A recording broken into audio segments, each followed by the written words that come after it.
Magandang gabi, Philippine Air Force, para sa ulat ng panahon ngayong araw ng Sabado, 27 June 2026 at sa mga susunod na araw. Base nga dito sa ating satellite image ay may monitor nga tayong low pressure area sa loob ng ating Philippine Area of Responsibility.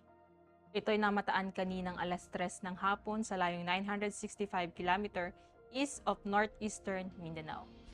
Sa ngayon, mababa pa naman ang tsansa nitong mabuo bilang isang bagyo sa susunod na 24 oras. Samantalang itong low pressure area ay magdadala ng maulap na kalangitan na may mga kalat-kalat na pagulan, pagkidlat at pagkulog dito nga sa may Eastern Visayas, Northern Mindanao, Caraga at Davao Region.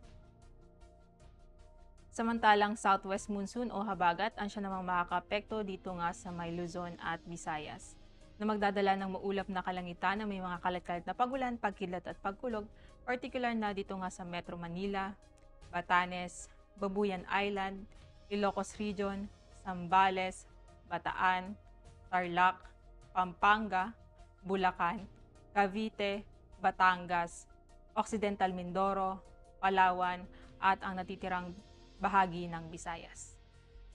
Samantalang bagyang maulap hanggang sa maulap na kalangitan na may mga pulupulong pag-ulan, pagkilat at pagkulog ang mararanasan dito nga sa natitirang bahagi ng Luzon at Mindanao. Epekto iyan ng southwest monsoon at localized thunderstorm. Para sa pagtataya ng panahon, inaasahang bukas na makakaranas ng maulap na kalangitan na may mga kalat-kalat na pagulan, pagkilat at pagkulog dito nga sa may Puerto Princesa, buong Visayas, maging sa Baguio.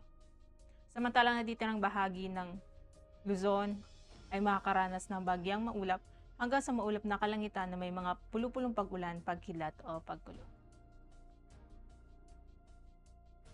Dito naman sa Mindanao, ang Cagayan de Oro at Davao Region ay makakaranas ng maulap na kalangitan na may mga kalat-kalat na pagulan, pagkilat at pagkulog.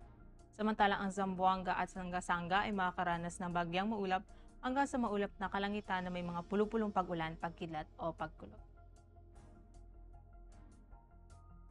Para sa magiging lagay at taya ng panahon sa mga susunod na araw, simula Lunes hanggang Miyerkules, ang Metro Manila, Cavite, Lipa at Angeles ay makakaranas ng bagyang maulap hanggang sa maulap na kalangitan na may mga pulupulong pag-ulan, pagkidlat o pagkulog. Samantalang ang Puerto Princesa, Kalayaan Island, maging ang Mactan ay makakaranas ng maulap na kalangitan na may mga kalat-kalat na pagulan, pagkidlat at pagkulog sa susunod na 3 araw.